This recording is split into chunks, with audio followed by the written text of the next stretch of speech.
ودين سلام يا سلام كده waxaan rabnaa inaan dul istaagno saddex video oo kala duwan qaybtan ugu horeysa waa wiil Soomaaliyeed oo dhalinyaro ah sida wada ognahay Soomaaliya burbur ayaa ka dhacay waa inuu soo wada qaxnay badankeena qurbaha ayaan qaxooti ku naana haddana waxaa dhacday masiibo kale oo ziyada oo Soomaalida ku dhacday ubadkii ayaa laga soo galay wiilkan idin muuqdo wuxuu marsanayaa makeup hooyo Soomaaliyeed ayaa ka naxday waaninaysan laakiin muhiimaddu waxay tahay bulshada Soomaalida xaggee u socota inaan isweydiino bari ugu dambeeyay waxaanu aragnay kuwa jecelaystay inay jinsigooda bedelaan jecelaysteen inay noqdaan dumar iyagoo raga kuwana waxay sheegtay inay qaniisan yihiin ummadda noocaas xaggee u socota subxaanallah bal ila daawo kilibkan jigu dilaa number 1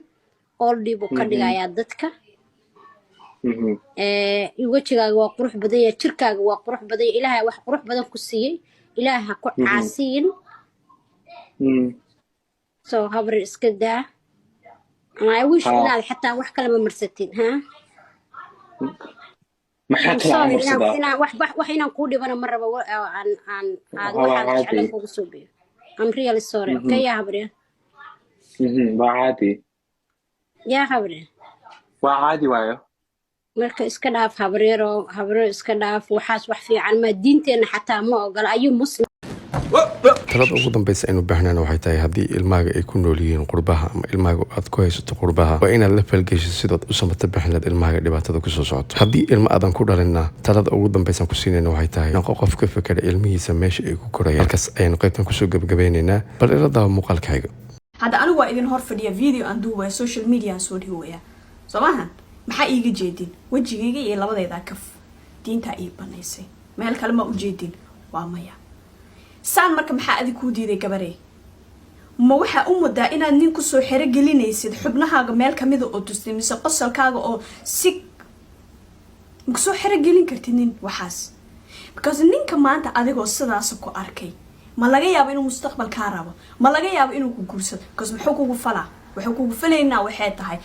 maanta markuu ka arko adigoo saan gabadhan hodan ayaa la yiraahdaa hadda koor ayaa muuqaaladeeda hadda koor falanqeynayna inagoo ka hadlayna xilligaas gabdhaha waxay ku dhiirigelineysay gabadhan ayaa xilligaas waxay ku dhiirigelineysay oo lahayd gabdho haddaad income samaysan ama dhaqaale haddaad samaysan wax nina uma baahnidin gabadhaas xilligaas waxaan ku qiimeynay laba qaybood qaybta koowaad eray iyada ka soo baxay inay nolosha noocaas ku dooratay qodobka labaad aynu ku qiimeynay xilligaasna wuxuu ahaa muuqaalka inay soo koobiyeysay muhiimadda muuqaalkan u soo qaadan waxay tahay taabu shaaba xabiiballah yani ilaahay subxaanahu watacaala muxuu jecel yahay dadka dhalinyarada ay qaldooma soo yani maahan qofka saxnaada hadiyo jeer ilaahay subxaanahu watacaala wuxuu inoo abuuray maadaama ibnu aadan aynu nahnay inaynu qaldoono qaladkeena wax ka baran ilaahayna u laaban muuqaalkan wuxuu quseeyaa erayadii shalay ka soo baxay iyo wax maanta ag yaalla ayaynu usoo qaadanay muhiimna maahin inaad saxnaatid muhiimaddu waxay tahay qaladaadkaaga inaad wax ka barato ilaahayna u laabato oo pointigeen su-aal kaloo muhiim ah weligaa ma ka qayb gashay aroos aan lagaaga yeelin ama sab aan lagaaga yeelin haddii aadan aqoonteeda lahayn ogsoonaw hadda kadib ha tegin arooska noocaas aan lagaaga yeelin waxaaraan barnaamijkeenana kilibkaas ayaynu kusoo gabagabeynaynaa bal ila daawo barnaamij midkan lamid intaynu kulmi doono sidayna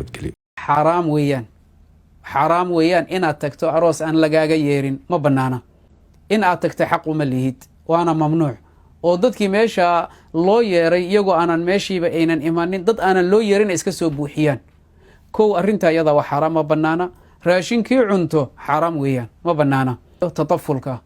وقفك وحا لو يقانا عربتي او يقانين واقي هوري